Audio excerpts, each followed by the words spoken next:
আল্লাহ তাআলা সূরা কুরাইশের প্রথম দিক দিয়ে বলেন লিইলাফি কুরাইশ। আল্লাহ তাআলা বলেন কুরাইশদের অভ্যাস ছিল, কুরাইশদের আশঙ্কা ছিল, কুরাইশদের দৈনন্দিন রুটিন ছিল, তাদের ব্যবসা বাণিজ্য নির্ভরশীল ছিল ইলাফিহিম রিহলাতাশ শিতাই ওয়াস সাইফ। আল্লাহ তাআলা বলেছেন কুরাইশরা যেহেতু আরব মরুভূমির মধ্যে তারা বসবাস করত, তাদের ফসলি কোনো জমি ছিল না, তাদের জীবন ধারণের জন্য একটাই উপকরণ ছিল, সেটা হচ্ছে ব্যবসা বাণিজ্য।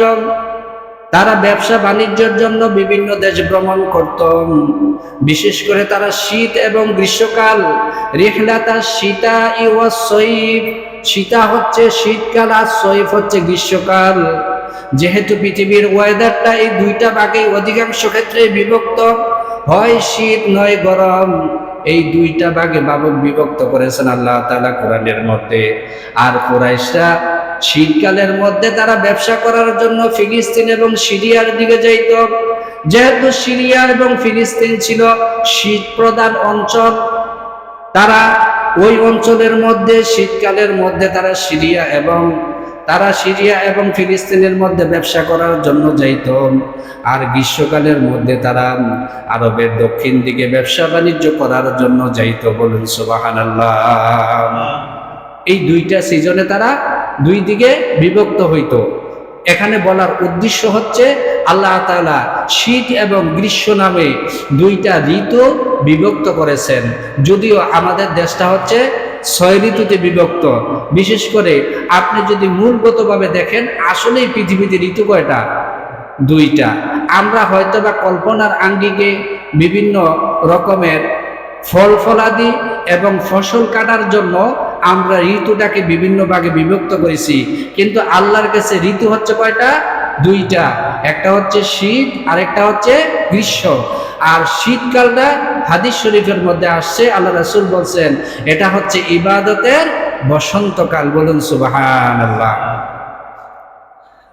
আল্লাহ তাআলা পবিত্র কোরআনের সূরা আলে ইমরানের 190 নম্বর আয়াতে বলেছেন ইন্না ফি খালকিস সামাওয়াতি ওয়াল আরদি ওয়া ইখতিলাফিল লাইলি ওয়ান নাহার লা আয়াতিল লিউলিল আলবাব। আল্লাহ তাআলা বলেছেন এই যে আমি শীত এবং গ্রীষ্মের মধ্যে বিভক্ত করেছি, শুধু তাই নয়, আমি আকাশ এবং জমিনকে সৃষ্টি করেছি, রাত্র এবং দিনকে সৃষ্টি করেছি। এগুলা একটাকে আরেকটাকে আবর্তন করে, একটা আরেকটার উপর নির্ভরশীল। আর এই আবর্তন এবং নির্ভরশীলতা একমাত্র যারা জ্ঞানবান তারাই বুঝতে পারে। বলুন সুবহানাল্লাহ। সূরা আলে ইমরানের আরেক জায়গায় আল্লাহ তাআলা বলেছেন তুলিজুল লাইলা ফিন নাহারি ওয়া তুলিজুন নাহারা ফিল লাইল। আমি রাতকে দিবসের মধ্যে প্রবেশ করাই আর দিবসকে রাতের মধ্যে প্রবেশ করাই। অর্থাৎ কখনো রাতটাকে বড় করে দেই, দিনটাকে ছোট করে দেই, আবার দিনটাকে বড় করে দেই, রাতটাকে ছোট করে দেই। রাতের একটা অংশ দিনের মধ্যে প্রবেশ করাই আর দিনের একটা অংশ রাতের মধ্যে প্রবেশ করাই। তার কারণ হচ্ছে মানুষ যদি ক্রমাগত একটা ওয়েদারের মধ্যে থাকে, একটা ঋতুর মধ্যে থাকে, তাহলে তার শরীর এটা শুট করবে না, সে অসুস্থ হয়ে যাবে, ওই অঞ্চলের মধ্যে বসবাস করতে তার ভালো লাগবে না। যেমন আপনাকে যদি প্রতিদিন একটা খাবার দেওয়া হয়, 1 2 3 দিন 3 দিন আপনি খাইতে পারবেন, চতুর্থ দিন এই খানাটাকে আপনি রিজেক্ট করে দিবেন। বলুন না সুবহানাল্লাহ। এই জন্য আল্লাহ তাআলা এই পৃথিবীর জমিনে ঋতুটাকে 2 ভাগে বিভক্ত করেছেন, শীতকাল এবং গ্রীষ্মকাল। আর শীতকালটা যেহেতু একটু আরামদায়ক, এই জন্য এই শীতকালের মধ্যে আল্লাহ রাব্বুল আলামিন আমাদেরকে বলেছেন তোমরা বেশি বেশি করে ইবাদত করো, বন্দেগী করো, আল্লাহ পাকের জিকির করো। বলুন সুবহানাল্লাহ। হাদিস শরীফের মধ্যে সহিহ বুখারীর মধ্যে আসছে আল্লাহ রাসূল সাল্লাল্লাহু আলাইহি ওয়াসাল্লাম বলেছেন কেন শীতকাল আসে, কেন গ্রীষ্মকাল আসে? কারণ আমরা জানি জাহান্নামের মধ্যে একজন জাহান্নামীকে 2টা প্রক্রিয়ার মধ্যে প্রধানত শাস্তি দেওয়া হবে। একটা হচ্ছে গরমের মাধ্যমে, আগুনের মাধ্যমে, আর একটা হচ্ছে বরফের মাধ্যমে, শীতের মাধ্যমে। আল্লাহ রাব্বুল আলামিন জান্নাত জাহান্নামটাকে এমন ভাবে তৈরি করেছেন, জাহান্নামের যেই অংশের মধ্যে শীত রয়েছে এত অধিক শীত, আর গরম গরম অংশটার মধ্যে, আগুনের অংশটার মধ্যে এত অধিক উত্তাপ রয়েছে। শীতকালের একটা অংশ যেন, শীতের একটা অংশ যেন আরেকটা অংশকে বরফ করে জমিয়ে দিচ্ছে, আর গরমের একটা অংশ যেন আরেকটা অংশকে খেয়ে ফেলছে।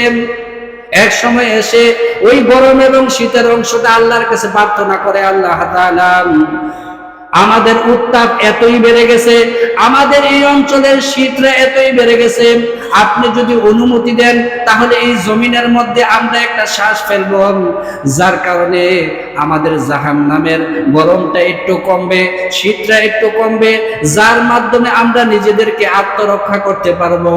তখন আল্লাহ রাব্বুল আলামিন শীতের শুরু দিয়া একটা শ্বাস ফেলার জন্য শীতের অংশটাকে সুযোগ দেন, আর গ্রীষ্মের শুরু দিয়া বিশ্বের উত্তপ্ত যেই অংশটা আছে ওইটাকে বলেন তোমরা পৃথিবীর মধ্যে একটা শ্বাস নিঃশ্বাস ফেলো, যার মাধ্যমে আমরা দীর্ঘ প্রায় 6টি মাস গরম অনুভব করি আর দীর্ঘ প্রায় 6টি মাস শীত অনুভব করি। বলুন সুবহানাল্লাহ।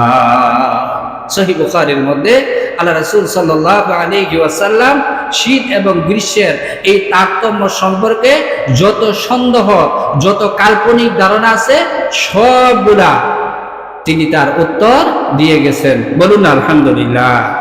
সম্মানিত উপস্থিতি, এখন আসেন শীত এবং গ্রীষ্মকালে কিছু স্পেশাল আল্লাহ তাআলা আমাদেরকে কি দিয়েছেন, আমল দিয়েছেন। এগুলার ক্ষেত্রে আমরা অধিক যদি যত্নশীল হইতে পারি তাহলে হাদিসের মধ্যে যে বলা হয়েছে শীতকালটা হচ্ছে ইবাদতের মৌসুম, ইবাদতের বসন্তকাল, তাহলে অবশ্যই আমরা এই বসন্তকালটা সুন্দরভাবে কাটাইতে পারবো। বলুন আলহামদুলিল্লাহ। বিশেষ করে বাংলাদেশে নভেম্বর থেকে ফেব্রুয়ারি পর্যন্ত এই সময়টা মোটামুটি শীত থাকে, আর বাকি 4টা মাস শীতও না গরমও না, এমন ভাবে কাটে, আর 4টা মাস অধিক উত্তাপের সাথে কাটে। এখন আসেন, আল্লাহ তাআলা আমাদেরকে দৈনিক কয় ওয়াক্ত নামাজ পড়ার জন্য বলছে? সবাই বলেন তো, 5 ওয়াক্ত নামাজ। এই 5 ওয়াক্ত নামাজের জন্য আমাদের কি করতে হবে? ওযু করতে হবে। আর যদি অপবিত্র থাকি তাহলে পবিত্রতার জন্য কি করতে হবে? গোসল করতে হবে। কেউ যদি আমরা ওযু করতে অক্ষম হই, গোসল করতে অক্ষম হই, অর্থাৎ ঠান্ডা পানি ব্যবহার করলে আমাদের যদি মৃত্যুর আশঙ্কা থাকে অথবা রোগটা বেড়ে এমন পর্যায়ে চলে যায় যে আমাকে মৃত্যুর কোলে ঠেলে দিবে, ওই অবস্থায় বিকল্প পদ্ধতিটা কি? সেটা হচ্ছে আমরা তায়াম্মুম করব। বলুন সুবহানাল্লাহ। ওযু এবং গোসলের ক্ষেত্রে আমরা সবচাইতে বেশি উদাসীন হই কোন কালে? শীতকালে। গরমকালে যেভাবে আমরা ওযুটা সুন্দর করে একদম মলাইয়া সুন্দর করে ধুইয়া আমরা যেভাবে ওযুটা করি, গোসলটা করি, ওইভাবে আমরা শীতকালে করি না। যখন শীতটা আরো বাড়ে তখন বোঝা যায় যে বালাতেল যেভাবে আমরা অঙ্গের ভিতরে মাখি, মনে হয় যেন ফানিটাও আমরা কি করি? ওইভাবে শরীরের মধ্যে মাখি। আল্লাহ রাসূল তার সাহাবায়ে কেরামদেরকে আমাদেরকে সাবধান করে গেছেন, সাবধান। এই হাদিসটা আল্লাহ রাসূল সাল্লাল্লাহু আলাইহি ওয়াসাল্লাম সহিহ মুসলিমের 458 নম্বর হাদিসে বলছেন, সাবধান, শীতকালে তোমরা অধিক পরিমাণে ওযু এবং গোসলের প্রতি যত্নশীল হও। বলুন সুবহানাল্লাহ। যদি তোমাদের আশঙ্কা হয় তাহলে তোমরা প্রয়োজনে গরম পানি দিয়া ওযু এবং গোসল করো, কিন্তু সাবধান, ওযু এবং গোসলের কোনো অংশ যদি চুল পরিমাণ শুকনা থাকে তাহলে আপনার ওযু হবে না, গোসলও হবে না। ওযুতে ফরজ কয়টা? 4টা। গোসলে ফরজ কয়টা? এই 3টা। এই কোনো একটা অংশের কোনো সামান্য পরিমাণ যদি আপনার বাকি থাকে তাহলে ওযুও হবে না, গোসলও হবে না। ওযু করার পরে দেখলেন যেই অংশটা ফরজ দোয়া, ওই অংশের কিছু অংশ আপনার কি আছে? দোয়া হয় নাই, আপনি মাসেহ করলে হবে না। কথা বুঝে আসছে? কি করা যাবে না?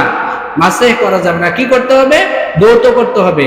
আল্লাহ তাআলা পবিত্র কোরআনুল কারীমের সূরা মায়েদার 6 নম্বর আয়াতে বলেছেন, ইয়া আইয়ুহাল্লাযীনা আমানু ইযা কুমতুম ইলাস সালাতি ফাগসিলু wujuhakum ওয়া আইদিয়াকুম ইলাল মারাফিকি ওয়ামসাহু বিরুউসিকুম। আল্লাহ তাআলা ঈমানদারদেরকে ডেকে ডেকে বলতেছেন, যখন তোমরা নামাজের জন্য ইচ্ছা করবা, নামাজ পড়ার জন্য যখন তোমরা প্রস্তুতি নিবা, তখন তোমরা তোমাদের উভয় হাতের কোণু পর্যন্ত ভালোভাবে ধৌত করো। তোমরা তোমাদের মুখমণ্ডলটা চুলের এই গোড়া থেকে থুতনির নিচ পর্যন্ত, এক কানের লতি থেকে আরেক কানের লতি পর্যন্ত সমস্ত মুখমণ্ডল ভালোভাবে ধৌত করো। তোমাদের দাড়ি যদি ঘন হয় তাহলে দাড়িগুলা খিলাল করো, যাতে প্রত্যেকটা লোমকূপের মধ্যে পানিটা পৌঁছায়। তারপর আল্লাহ তাআলা বলেছেন তোমরা তোমাদের মাথাটাকে মাসে করো আর পায়ের টাকনু পর্যন্ত তোমরা ধৌত করো। আল্লাহ তাআলা এই আয়াতের মধ্যে 3টা অঙ্গ ধৌত করার জন্য বলেছেন আর একটা অঙ্গকে মাসে করার জন্য বলেছেন। অতএব মাথা আমরা মাসে করব আর 3টা অঙ্গ সুন্দর করে ধৌত করব। বলুন সুবহানাল্লাহ। এখন আপনার পায়ের টাকনোর একটা অংশ আপনার খালি আছে, এটা যদি আপনি ভিজা অংশ দিয়ে মোছেন তাহলে আপনার ওযু হবে না। ওই জায়গায় ধৌত করার যে কথা যেহেতু বলছে, আপনাকে পানি ঢেলে ওই জায়গাটা কি করতে হবে? ধৌত করতে হবে। অতএব শীতকালের প্রথম আমল হচ্ছে নামাজের ক্ষেত্রে, ওযু এবং গোসলের ক্ষেত্রে আমরা কি হব? অধিক যত্নশীল হব। 2 নাম্বার আমল হচ্ছে আমরা শীতকালে বেশি বেশি নফল নামাজ এবং কি করব? নফল ইবাদত করব। কেন? কারণ গরমকালে দেখা গেছে চতুর্দিকটা গরম হওয়ার কারণে নামাজ পড়ার ক্ষেত্রে আমাদের মধ্যে একটা বিতৃষ্ণা তৈরি হয়। 2 রাকাত নামাজ পড়ার ক্ষেত্রে আমাদের অনেক কষ্ট হয়, শরীর ঘামায়, আমরা পারি না। আমরা আগেরকার সময় দেখছি মুরব্বীরা কি করত, যে কোনো সুন্নতে মুআক্কাদার পরে আসর সারা, এশার সারা, সুন্নতে জায়েদার সারা বাকি নামাজগুলোর শেষে তারা কি করত? 2 রাকাত নফল নামাজ পড়তো। এখন তো আমরা সুন্নতে মুআক্কাদাই পড়ি না, নফল নামাজ কিভাবে পড়ব? আমাদের উচিত মসজিদে প্রবেশ করছি, আমরা 2 রাকাত নামাজ পড়ব আর মসজিদ থেকে বিদায় নিছি, ওয়াজিব ফরজ সুন্নতে মুআক্কাদা ছাড়া বাকি 2 রাকাত আমরা কি করব? নফল নামাজ পড়ে আমরা মসজিদ থেকে বের হব। এটা বিশেষ করে শীতকালে যেন আমরা এই আমলটা বেশি বেশি করি। আসেন এই প্রসঙ্গে আল্লাহ তাআলা পবিত্র কুরআনুল কারীমের সূরা হজ এর ৭৭ নম্বর আয়াতে কি বলেছেন? আল্লাহ তাআলা বলেছেন ইয়া আইয়ুহাল্লাযীনা আমানুসজুদু ওয়ারকাউ। আল্লাহ তাআলা বলেছেন হে ঈমানদারেরা, তোমরা বেশি বেশি করে রুকু করে সিজদা করো। ওয়া'বুদু রাব্বাকুম, তোমরা তোমাদের রবের ইবাদত করো। ওয়াফআলুল খায়রা লাআল্লাকুম তুফলিহুন, তোমরা যদি বেশি বেশি নেক কাজ করো আল্লাহ তাআলা তোমাদেরকে সফল করে দিবেন। বলুন সুবহানাল্লাহ। তাহলে এই আয়াতের মধ্যে বলছে বেশি বেশি করে রুকু করতে, সিজদা করতে আর রবের ইবাদত করতে, ভালো কাজ করতে। যদি এই কাজগুলো করি আল্লাহ আমাদেরকে দুনিয়া এবং আখিরাতে সফলতা দান করবেন। দুনিয়ার সফলতা হচ্ছে আল্লাহর ইবাদত করার সুযোগ, আখিরাতের সফলতা হচ্ছে আমাদের চূড়ান্ত মাকসাদ জান্নাত আল্লাহ আমাদেরকে দান করবেন। বলুন আলহামদুলিল্লাহ। তারপরে আল্লাহ তাআলা সূরা বনী ইসরাঈলের ৭৯ নম্বর আয়াতে তাহাজ্জুদ নামাজ পড়ার জন্য বিশেষ করে বলেছেন। আল্লাহ তাআলা বলেছেন ওয়া মিনাল লাইলি ফাতাহাজ্জাত বিহি নাফিলাতান লাক আসা আইয়াবআসাকা রাব্বুকা মাকামান মাহমুদা। আল্লাহ তাআলা তার রাসূলকে ডেকে বলতেছেন, হে নবী মুহাম্মদ সাল্লাল্লাহু আলাইহি ওয়াসাল্লাম, আপনি রাতের একটা অংশ দাঁড়িয়ে আল্লাহর জন্য তাহাজ্জুদের নামাজ পড়েন। আর যদি আপনি তাহাজ্জুদের নামাজ পড়েন আল্লাহ তাআলা জান্নাতের মধ্যে এমন আসনে আপনাকে সমাসীন করবেন যেটা হচ্ছে মাকামাম মাহমুদা, প্রশংসিত স্থান, যে স্থানে অন্য কোনো ইবাদতকারীকে আল্লাহ তাআলা স্থান দিবেন না। বলুন সুবহানাল্লাহ। যার কারণে নামাজের শেষে যখন আমরা দোয়া করি তখন বলি ওয়াবাসু মাকামাম মাহমুদাল্লাযী ওয়া'আদতা, হে আল্লাহ তাআলা আপনি মুহাম্মদ সাল্লাল্লাহু আলাইহি ওয়াসাল্লামকে ওই জান্নাতের প্রশংসিত স্থানে সমাসীন করেন যার ওয়াদা আপনি করেছেন। ওই স্থানের মধ্যে একমাত্র আল্লাহর রাসূল সমাসীন হবেন। আর আমরাও যদি তাহাজ্জুদের নামাজ পড়ি তাহলে রাসূলের সাথে আল্লাহ তাআলা আমাদেরকেও সেই সৌভাগ্য দান করবেন। বলুন সুবহানাল্লাহ। তাহাজ্জুদের নামাজ নফল ইবাদতের মধ্যে, নফল নামাজের মধ্যে সবচাইতে শ্রেষ্ঠ। দেখেন গরমকালে আমরা যত চেষ্টাই করি রাতের 11টা সাড়ে 11টার আগে ঘুমানো যায় না, আর কারেন্ট গেলে তো সারছে, কিন্তু শীতকালে কারেন্ট গেল, ঘুম ভাঙার কোনো সম্ভাবনা নাই। রাতটা বড়, এখন এশারের জামাত হয়ে যায় 7:15। আপনি যদি আদার্স কাজগুলা শেষ করে 9টা বা 10টার ভিতরে যদি ঘুমাইয়া যান, তাহলে আপনি 10টায় ঘুমাইলে 4টা বাজেও যদি ওঠেন, তারপরে কয় ঘন্টা ঘুমাইলেন? 6 ঘন্টা। একজন প্রাপ্তবয়স্ক মানুষের জন্য 6 ঘন্টা ঘুমেই যথেষ্ট, বলুন না আলহামদুলিল্লাহ। এখন তাহাজ্জুদের শেষ সময় হচ্ছে কয়টা? তাহাজ্জুদের শেষ সময় হচ্ছে, সেহরির শেষ সময় 4:47। তাহাজ্জুদের শেষ সময় কয়টা? 4:47। সেহরির শেষ সময় যখন, তাহাজ্জুদের সময়ও তখন। আপনি 4:15টায় ওঠেন, আধা ঘন্টা হাত রেখে ওঠেন, অথবা 20 মিনিট আগে আপনি ওঠেন, ওইটা 4 রাকাত নামাজ পড়েন। এটা হচ্ছে সুবর্ণ সুযোগ। ভাই, আমি বারবার একটা কথা বলি, আল্লাহর ইবাদত করার জন্য, আল্লাহর প্রিয় বান্দা হওয়ার জন্য শুধু ইচ্ছাটাই যথেষ্ট। মানুষ শুক্রবারে বেশি মসজিদে আসে কেন বলেন তো? এই কারণে আসে, কারণ তার ইচ্ছা শক্তি আছে যে আমি জুমার নামাজটা অন্ততপক্ষে পড়ব। জুমার নামাজটা পড়ার জন্য মানুষ যেভাবে স্ট্রং ডিটারমিনেশন করে, ওইভাবে অন্য নামাজের জন্য যদি করে, তাহলে অবশ্যই দিন পালনটা, ইসলাম পালনটা তার জন্য সহজ হয়ে যাবে, বলুন না আলহামদুলিল্লাহ। শুধু অলসতাটা ত্যাগ করলে সারে। এই অলসতাই আমাদেরকে জান্নাতের পথে 1 নম্বর অন্তরায়। শয়তানের ধোঁকা। শয়তানকে পরাস্ত করার ক্ষমতা কে দিছে? আল্লাহ দিছে। শয়তান আল্লাহর কাছে চাইছে, আমি ডান দিকটা চাই, বাম দিকটা চাই, সামনাটা চাই, পিছনটা চাই। কয় দিক চাইছে? 4 দিক। কিন্তু কয় দিক বাকি আছে? 2টা দিক। একটা হচ্ছে কি আকাশ, আর একটা হচ্ছে জমিন। আকাশ দিয়ে আল্লাহ তাআলা রহমত নাযিল করেন, জমিন দিয়ে আল্লাহ তাআলা আমাদের জন্য খাবারের রিজিকের ব্যবস্থা করেন, বলুন সুবহানাল্লাহ। 4 দিক তুমি লয়ে জিগা, 2টা দিক থাকলে সারে। তার মাটিটা হচ্ছে ভাই আমাদের অলসতা, একটা মোহ। আসলে আমাদের দুনিয়ার ক্ষেত্রে ফজরের আগে দেখবেন, আজান দেওয়ার আগে বেকারিটা চলে আসে মুদি মাল লইয়া, ঠিক না? বেকারির মাল লইয়া আইয়া পড়ে না? কিন্তু এই আল্লাহর বান্দার জন্য কি ফজর নামাজটা পড়া কঠিন না? অবশ্যই কঠিন। তার জন্য বেকারির মালটা নেওয়া, ওই একটা টিপ আছে, তার লোকে চুক্তি হয়েছে রাতে 3টার সময় রিক্সাটা নিয়ে বাড়িয়ে যেতে পারি, বা আমার অমুক জায়গায় সফর করতে হবে, রাতে 3টায় আমি উঠতে পারি। কিন্তু আল্লাহর জন্য এই অলসতাটা আমার ভাঙ্গে না। আল্লাহ তাআলা আমাদেরকে রাত্রেবেলা উঠে, বিশেষ করে শীতকালে, আমরা যেন কি করি? তাহাজ্জুদের নামাজটা পড়ি। কল্পনাও করতে পারবে না এই তাহাজ্জুদের নামাজ বান্দাকে আল্লাহর কত নিকটবর্তী করে যায়। আপনি একটা সপ্তাহ তাহাজ্জুদের নামাজ পড়ে যান, দেখবেন অন্তরের ভিতরে কি আমূল একটা পরিবর্তন আসে। আপনি প্রয়োজনে 3টায় উঠে যান, উঠে নামাজ পড়ে আবার ঘুমাইয়া যান, কোনো সমস্যা নাই। অথবা ফজরের আগে দিয়ে ওঠেন 20 মিনিট। এখন তো সবার হাতে মোবাইল আছে, মোবাইল দেখে দেখে আপনি উঠে তাহাজ্জুদের চর্চাটা করেন 20টা মিনিট। ভাই, 20টা মিনিট আল্লাহ রাস্তাটা বের করেন, দেখবেন কি পরিবর্তন আপনার ভিতরে আসবে।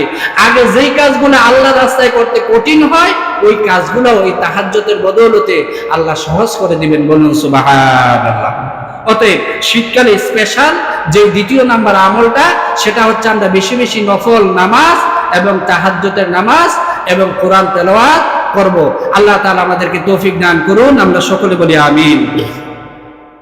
তারপরে শীতকালে যেই 3 নাম্বার যেই আমলটা বলতে চাই, সেটা হচ্ছে, অনেকে আমরা শীতের ভয়ে নামাজ যখন পড়ি, তখন যে অঙ্গগুলা প্রকাশ থাকা দরকার ওই অঙ্গগুলা ঢেকে দেই। যেমন আপনার উভয় হাতের কবজি খোলা থাকবে, আপনার মুখমণ্ডলটা খোলা থাকবে। দেখেন, নারীদের জন্য ইদানিং ফুকাহে কেরামরা বলেছেন তার মুখমণ্ডল ঢাকাটা ওয়াজিব, কারণ এই মুখমণ্ডলের মাধ্যমে নারীদের ফিতনার সুযোগ হয়, আর ফিতনাটা শুরু হয় এই মুখমণ্ডল থেকে। বর্তমান উলামায়ে কেরামরা বলেছেন প্রয়োজন ছাড়া নারীরা মুখমণ্ডল খুলে বাড়ির বাইরে যেতে পারবে না। কিন্তু নামাজের মধ্যে যদি একজন নারী তার মুখমণ্ডলটা ঢেকে নামাজ পড়ে, তার নামাজ হবে না। হজের মধ্যে যখন যাবে, উমরার মধ্যে যখন যাবে, তখন তার মুখমণ্ডল যদি ঢাকা হয়, তারপরে তার হজ হবে না, উমরা হবে না। মুখমণ্ডল খুলে হজ এবং উমরা করা ওয়াজিব। কোনো ব্যক্তি যদি বলেও মুখমণ্ডল ডাকে, তাহলে তাকে একটা দম দিতে হবে, কারণ সে হজের ওয়াজিব লঙ্ঘন করেছে, বলুন না নাউজুবিল্লাহি মিন যালিক। আর এই যেটা আল্লাহ রাসূল সাল্লাল্লাহু আলাইহি ওয়াসাল্লাম এত গুরুত্ব দিয়েছেন, কোরআনে আসছে তোমরা তোমাদের মেয়েদেরকে বলো তাদের ওড়নাটা যেন তাদের বক্ষদেশ পর্যন্ত ঢেকে রাখে। আর ওই জায়গায় নামাজের মধ্যে আল্লাহ তাআলা বলেই দিয়েছেন তোমরা মুখমণ্ডল রাখতে পারবে না, যে অঙ্গগুলা প্রকাশ পায়, যেমন পায়ের টাকনু। হ্যাঁ, আপনি যদি মোজা পরেন, সামনে আসতেছে এটা বলবো, আপনি হাতের কবজি চাদরের নিচে রাখতে পারবেন না, শীতের দরে মুখটাকে একদম মেরে আপনি নামাজে দাঁড়াইতে পারবেন না, তাহলে আপনার নামাজ হবে না। ইভেন কি নামাজে মাস্ক পরেও যদি নামাজ পড়েন তারপরেও নামাজ হবে না। তারপরে আসেন 4 নম্বর যে আমলটা বলতে চাই সেটা হচ্ছে শীতকালে একটা সুবর্ণ সুযোগ, যেই আমলটা আমরা অন্য কালে চাইলেও করতে পারি না, সেটা হচ্ছে কি মোজার উপর মাসে করা। কিসের উপর? শীতকালে আমরা মোজা পরি না, মোজার উপর মাসে করা। গভীর মনোযোগ দিয়ে শোনা আলোচনাটা, নাহলে বিভ্রান্ত হবেন। প্রথম কথা হচ্ছে এটা কোন মোজা? এটা হচ্ছে চামড়ার মোজা। কিসের মোজা? চামড়ার মোজা। আমরা যেমন উলের মোজা পরি, কাপড়ের মোজা পরি, যেগুলার ভাগ দিয়ে কি বালু বা অপবিত্র ঢোকার সম্ভাবনা আছে, এমন মোজার উপর মাসে করলে হবে না। সেটা হচ্ছে কিসের মোজা? চামড়ার মোজা। চামড়ার মোজার উপরে আপনি চাইলে কি করতে পারবেন?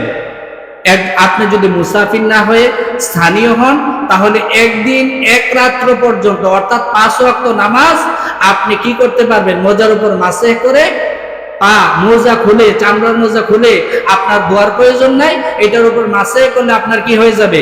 আদায় হয়ে যাবে। আর আপনি যদি মুসাফির হন, তাহলে 3 দিন 3 রাত পর্যন্ত এই চামড়ার মোজার উপরে আপনি মাসে করতে পারেন। এখন চামড়ার মোজার নিচে আপনি জুতা পরেন বা না পরেন এটা আপনার বিষয়, আপনি কি করতে পারবেন। তবে হ্যাঁ, শর্ত হচ্ছে যখন আপনি মোজাটা পরবেন তখন অবশ্যই ওযু করেই আপনাকে কি করতে হবে? মোজা পরিধান করতে হবে। তাহলে স্থানীয় হলে একদিন এক রাত, আর মুসাফির হলে 3 দিন 3 রাত পর্যন্ত আপনি মোজার উপর মাসে করবেন। এই সুযোগটা যদি কারো থাকে, অবশ্যই আপনি এই সুন্নাহটা আদায় করবেন।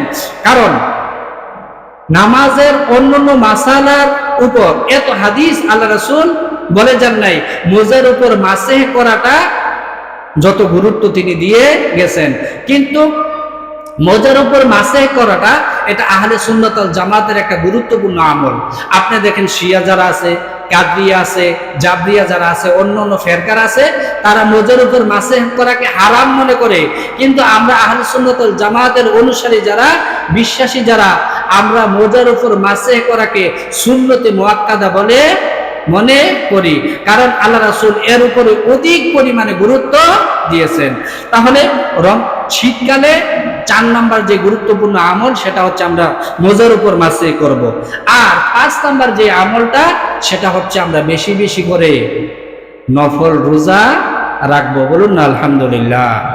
সবাই বলেন ইনশাআল্লাহ। বেশি বেশি করে কি করব? নফল রোজা রাখবো।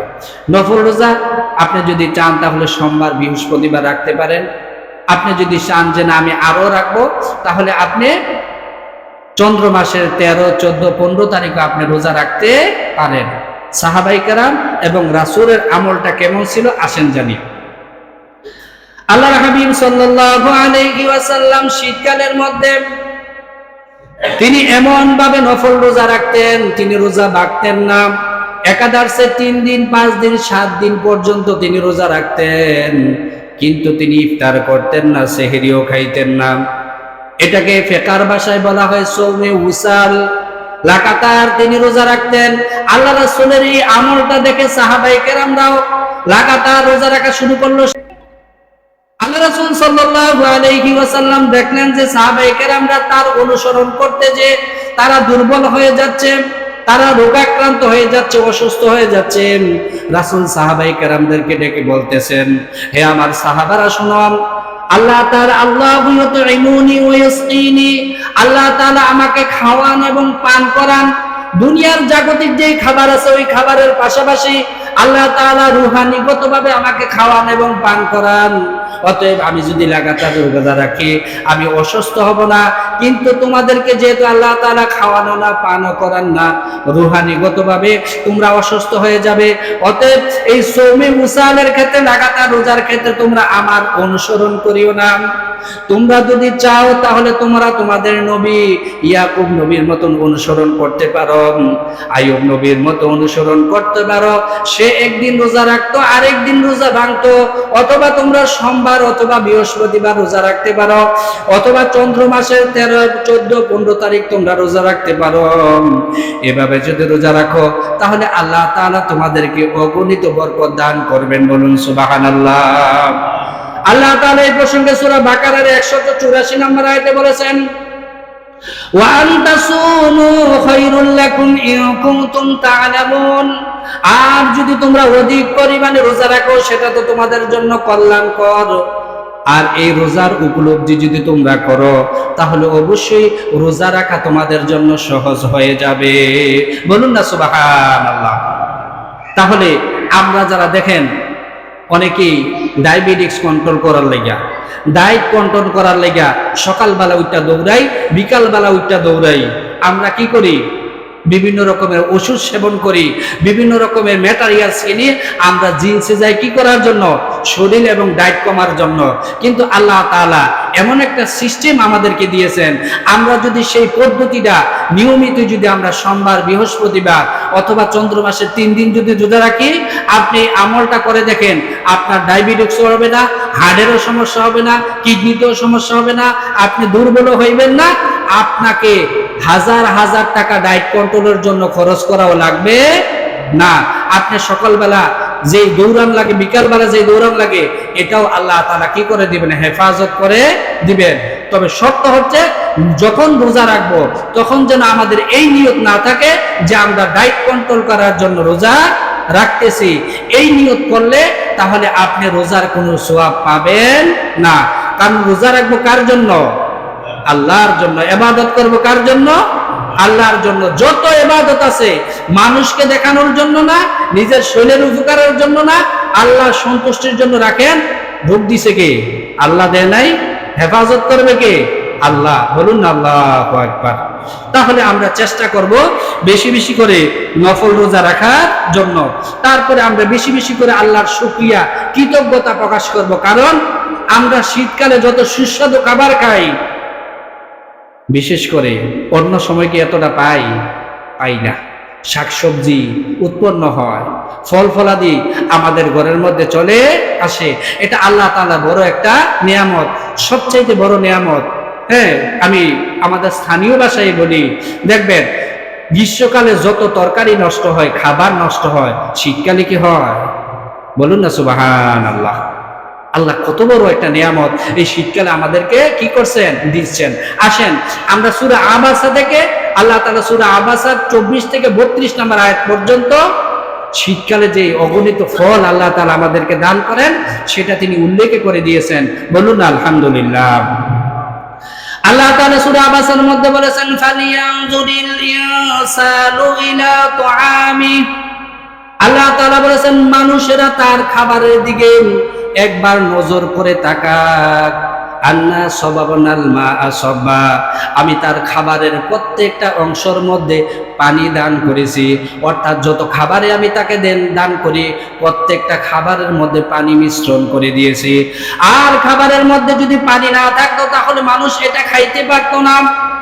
আল্লাহ তাআলা আমাদের জন্য খাবার দিয়েছেন আর প্রত্যেকটা খাবারের মধ্যে পানি দিয়েছেন। আল্লাহ তাআলা বলেছেন, সুম্মা শাকাকনাল আরদা শাক্কা।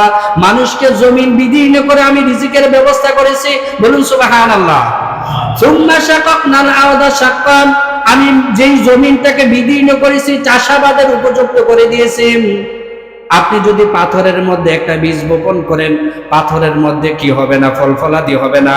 কিন্তু আল্লাহ তাআলা এই জমিনটাকে এমন মোলায়েম করে দিয়েছেন, আপনি যদি এই জমিনের মধ্যে কীটনাশক না দেন, আপনি যদি নিয়মিত চাষ করেন একটা সারও দেওয়া লাগবে না, কারণ আল্লাহ তাআলা বলেছেন সুম্মা শাকাকনাল আরদা শাক্কা ফাআমবাতনা ফিহা হাব্বা।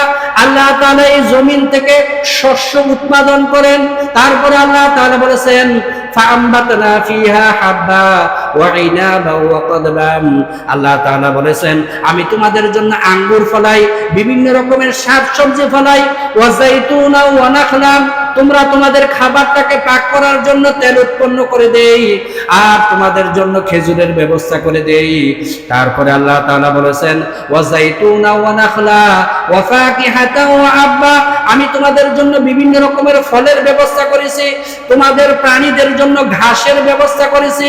মাতা আল্লাকুম ওয়া লিআনআমিকুম, আল্লাহ তাআলা বলেছেন এগুলা হচ্ছে তোমাদের এবং তোমাদের পশু পাখিদের জীবন ধারণের জন্য, এগুলা আমি নিজ দায়িত্ব উৎপন্ন করি। বলুন সুবহানাল্লাহ, বলুন আল্লাহু আকবার।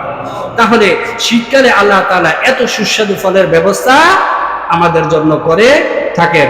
অতএব আমরা যখন এই ফলগুলা খাবো, আমরা শীতকালীন সবজি যখন খাবো, খেয়ে কি করব? আল্লাহর শুকরিয়া আদায় করব। বলুন না সুবহানাল্লাহ। যদি শুকরিয়া আদায় করি তাহলে আল্লাহ তাআলা বলেছেন সূরা ইব্রাহিমের মধ্যে, আল্লাহ তাআলা বলেছেন লা ইন শাকারতুম লা আযীদান্নাকুম ওয়া লা ইন কাফারতুম ইন্না আযাবি লাশাদীদ। বান্দা আমি তোকে যত নিয়ামত দেই, প্রত্যেকটা নিয়ামত তুই স্বাচ্ছন্দ্য চিত্তে খা, হানি আম মারি আম, আনন্দ চিত্তে খা, আর খেয়ে আমার শুকরিয়া আদায় কর। আর যদি আমার শুকরিয়া আদায় করস তাহলে আমি আমার নিয়ামত আরো বহুগুণে বৃদ্ধি করে দেব। বলুন সুবহানাল্লাহ। আর যদি নিয়ামত খেয়ে না শুকরিয়া করস, কুফরি করস, জেনে রাখ এই কুফরি করার জন্য আমি তোমাদেরকে কঠিন শাস্তি দিব। আজকে যারা এই সিন্ডিকেট করে মানুষকে কষ্ট দিচ্ছে, আল্লাহ তাআলার কাঠগড়ায় তাদেরকে দাঁড়াইতে হবে।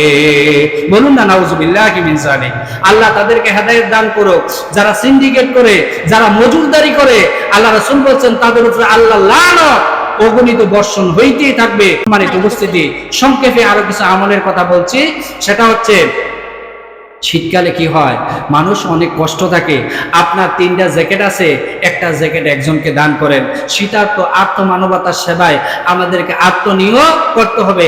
আমাদের প্রতিবেশী আত্মীয় স্বজন যারা আছে তাদেরকে শীতবস্ত্র দিয়ে, খাবার দিয়ে তাদেরকে কি করব?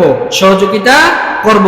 এই প্রসঙ্গে আল্লাহ তাআলা সূরা বনী ইসরাঈলের 26 নম্বর আয়াতে বলেছেন ওয়া আতিদাল কুরবা হাক্কাহু ওয়াল মিসকিন ওয়া ইবনাস সাবিল। বলুন সুবহানাল্লাহ। আল্লাহ তাআলা বলেছেন তোমরা তোমাদের আত্মীয় স্বজনের অধিকার আদায় করে দাও, যারা মিসকিন অসহায় তাদেরকে তোমরা শীতবস্ত্র দাও, তাদেরকে সহযোগিতা করাও। যারা মুসাফির, হঠাৎ করে যারা নিজেরা বিপদে পড়ে গেছে, তাদেরকেও তোমরা সহযোগিতা করো। বলুন না আলহামদুলিল্লাহ। অতএব আমরা শীতকালে চেষ্টা করবো মানুষকে আমাদের সাধ্য অনুযায়ী তাদেরকে শীতবস্ত্র দিয়ে, বিশেষ করে আমাদের যারা ঘরের মধ্যে বয়স্ক আছে, আমাদের মা বাবা আছে না, শীতকালে যত মানুষ মরে, গতকালে এত মরে। দেখবেন শীতকালে প্রতিদিন ফজরের পরে মেঘ দিয়া কি 2-3 জনের খবর আসতেই থাকে। শীতকালে মানুষ মারা যায় বেশি, আর হায়াত মওত আল্লাহর কাছে। তারপরও আমরা যদি আমাদের মুরব্বী যারা আছে তাদের প্রতি যদি একটু যত্নশীল হই, তাহলে তারা শীতকালটা একটু আরাম অনুভব করব। তাদেরকে গরম পানি দেওয়া, তাদের কাপড়টা ধুয়ে দেওয়া, তাদের যে কম্বলটা আছে এটা রোদের মধ্যে দিয়ে দেওয়া, তাদেরকে খাবারটা একটু গরম করে দেওয়া। দেখেন আজকে কি হচ্ছে, আমাদের যারা বয়স্ক আছে তাদেরকে 1 দিন 2 দিন 1 মাস 2 মাস 1 বছর 2 বছর আমরা তাদেরকে সেবা করার পরে তাদের প্রতি বিরক্ত এসে পড়ে। আমরা জিদ করে বলি মুরেরা মরে না কি রে, নাউজুবিল্লাহি মিন যালিক। আপনাকে 15 বছর 16 বছর ফালছে, একটাবার কি এটা দিয়ে বাইরে হালাই দিছি, কইছিনি বলে তুই মরস না কি রে। ওয়াকফিদ লাহুমা জানাহা যুল্লি মিনার রাহমা, তোমরা তোমাদের দয়ার হাতগুলা তাদের জন্য প্রশস্ত করে দাও, প্রসারিত করে দাও। এই অবাক, এই যে বয়স্ক যারা আছেন তাদের ক্ষেত্রে কখনো বিরক্ত হব না। তারা গাইল্লা খদাক বিরক্ত হোক, যাই হোক, তাদের প্রতি আমরা একটু খেয়াল করব। তারপরে 9 নম্বর যে আমলটার কথা বলতে চাই, একদিন একটা জনপদ দিয়ে যে তিনার হাতের মধ্যে যে লাঠিটা ছিল, ওই লাঠির মধ্যে একটা শুকনো গাছের ডালার মধ্যে তিনি আঘাত করেছেন, জর্জর করে শুকনো পাতাগুলা পড়ে গেছে। আর সাহাবীদেরকে লক্ষ্য করে বলতেছে, দেখো এই শীত মানুষকে এভাবে বিদ্ধ করে দেয়, এভাবে মানুষকে কি করে, কুজু করে দেয়। অতএব এই শীতকালে উচিত মানুষের বেশি বেশি আল্লাহর ইবাদত বন্দেগী করা, আর এই শীতকালে মানুষ বেশি মৃত্যুবরণ করে। আবার তিনি আরেকটা আমলের দিকে ইন্ডিকেট করলেন, মানুষ যদি শীতকালে ইবাদত করে, এই শুকনো পাতাগুলো যেভাবে ঝরে পড়ছে, তার আমল নামা থেকেও গুনাহগুলো ওইভাবে ঝরে পড়বে। বলুন না সুবহানাল্লাহ। সর্বশেষ যে কথাটা বলতে চাই সেটা হচ্ছে, শীতকালে আমরা বেশি বেশি করে জাহান্নামের ভয়ে আল্লাহর কাছে দোয়া করব। একটা দোয়া অবশ্যই করব, আল্লাহুম্মা ইন্নী আউযু বিকা, আল্লাহুম্মা ইন্নী আউযু বিকা মিনান নার। হে আল্লাহ, আপনি আমাকে জাহান্নাম থেকে, জাহান্নামের শাস্তি থেকে রক্ষা করেন। বলুন সুবহানাল্লাহ।